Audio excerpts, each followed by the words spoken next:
Hey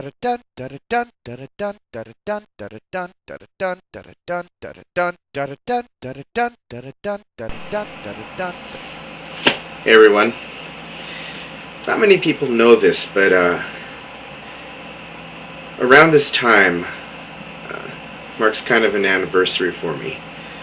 Not necessarily a happy one, but definitely a life-changing one. 1 year ago today was the beginning of my breakdown. It was a few days around Thanksgiving. My partner and I were waking up and getting ready to go to one of my family's houses to celebrate Thanksgiving.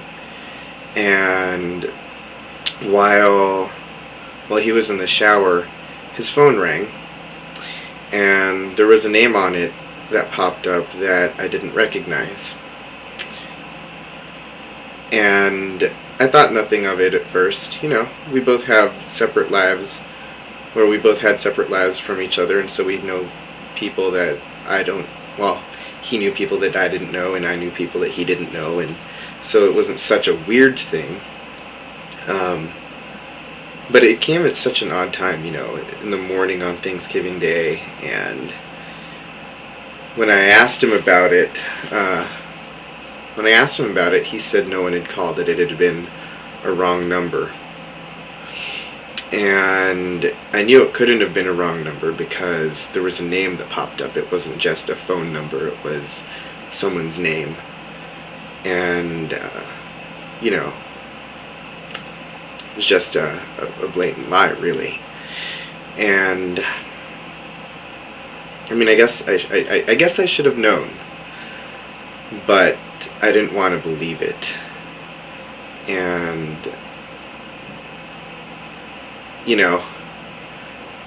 after a few more days after about a week or so of thinking about it, I finally said to myself, Rick, you've talked to so many people about the integrity that needs to happen in a healthy relationship and the communication that has to happen in a healthy relationship because of things like negotiating sex, things like negotiating parts of your relationship that are intimate, and what you want to share about yourself and what you want to keep guarded and that kind of stuff. And I thought to myself, Rick, you got to take your own advice. If you're going to preach about the integrity of relationships, the importance of honesty, then you can't be afraid. And even if it's going to shatter the world that you have built up for yourself, you have to ask the question. You have to ask the question, or the questions, no matter how much it's going to hurt, because you have to love yourself enough to care for yourself. And so, eventually, a few days down the line from Thanksgiving, I think it was today actually, I asked him point blank, are you cheating on me? Or have you cheated on me? And, even though I knew it in my heart, it still came as a gigantic shock. And the answer was yes. I'd been sitting in this chair. I was sitting in this chair, and he was on our bed over there. And I asked him, and when the yes came out of his mouth, I didn't know. It was like the world exploded. I don't know how many people understand how much I put into that relationship. It was 3 years. It was 3 years, but a lot had happened in those 3 years, and I had assumed by that point that he was the one. He was my waking, he was my waking consciousness. He was the first thought in my head when I woke up. He was the last thing I thought about when I went to sleep. He was my world. And so when I found out that there had been this deception, this break of trust, and that the world that I had wanted for myself was suddenly crumbling, I froze. I couldn't speak. I didn't know. And he started crying, and I started crying, and he started begging, please, please, please, please forgive me. And I didn't know what to say. I didn't know what to do. And I was dumbfounded. I was angry, and I was hurt. And the only thing that I could think of was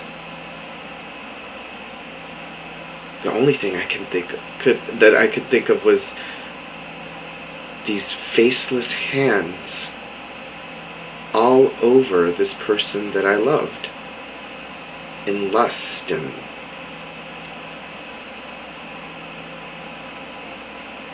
it's not an easy thing to picture in your head. And then the confirmation of it being true. I sent him home. Well, I didn't send him home, but I couldn't be around him. I sent him to a friend's house to spend the night because I just did not want to be in the same place with him, not in the same physical location with him. And so he went. And that was the beginning of it all. Or the end, depending on how you look at it. You know, we tried. We tried so hard to bring the trust back, to bring the love back, to bring all of those things back. But it was so hard for me. Hard for me to think about even trusting him. You know, it wasn't once, it wasn't even twice. It was 3 different times with 3 different people. And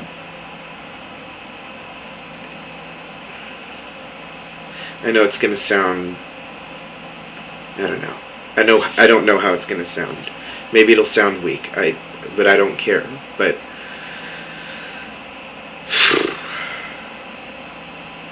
it just hurt to have somebody take away that much, or to abuse the kind of care and love that I had put into it, that I thought was there. And like I said, I could not, for the life of me, bring myself to a place where I could trust him again. I tried. I so tried. But again, all I could see was these faceless hands. And it just engrossed my thoughts like this unending nightmare. It had been quite a pressure cooker, and that was really the last thing that blew the top off. You know, I was in my 2nd year of grad school. I was still recovering from the fact that my mom had died. I had been kicked out of my house for being gay, and the person that I thought would be there for me, who would support me through thick and thin, betrayed me. And I lost it. People now ask me why I'm single. I'm such a great guy, blah, blah, blah, blah, blah. How is it possible that someone like me can be not taken? how somebody like me cannot be employed right now because I'm so talented, etc., whatever. I broke down. There's no other way to explain it except that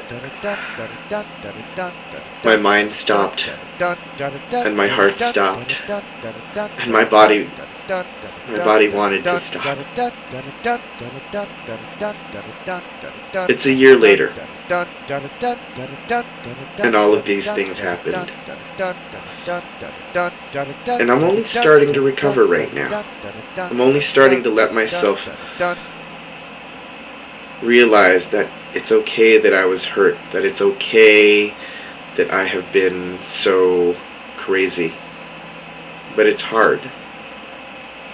You know, everyone outside of me, my friends, my coworkers, my acquaintances, the people that I work with, etc., all they see is this strength, all they see is this talent. And I think I'm just making this in commemoration of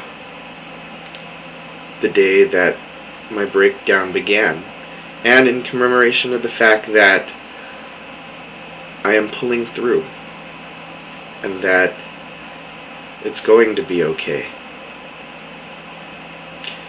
You know, there's a lot that I'm leaving out of this. I might be making this a big histrionic deal and making it sound very melodramatic. But these are the facts of the things that have happened to me in the past year, 2 years. And if people have been wondering about things as to why I act the way I do or think the way I do recently, and why some of that has been different from what I've said or believed in the past, a lot has happened to me that has changed how I view the world, how I view myself, how I view the gay community, how I view the community at large, how I view relationships, how I view sex. It's all just been a crazy, crazy roller coaster ride. And I don't want to say that it's been... I mean, I obviously feel bad that I feel bad that those things happened. I feel sad that those things happened. And at the same time, I am ever, ever, ever, ever so grateful for the people that were there for me, for the support that I was provided, for the people who continued to believe in me regardless of how absolutely hurt and insane I had been acting. So for any of you there that's listening to this, for those of you that helped me in the beginning, for those of you that are helping me right now, for those of you that have been there all along, thank you, because I would not have been able to make it without you. Normally, I think someone would think of this as a commemoration of, or a memorial almost, of the end of something. I think I want to recognize it instead as a memorial of a new beginning. I'm starting to learn that maybe the path that I had thought for myself, I'm starting to know that the path that I thought for myself was going to be it. And the one that I think is going to be it now isn't set in stone. And that life is going to throw incredibly crazy curveballs at me. And I'm going to be reacting in lots of different ways to them. And that's okay. Alright. Good night, everyone. Have a good one.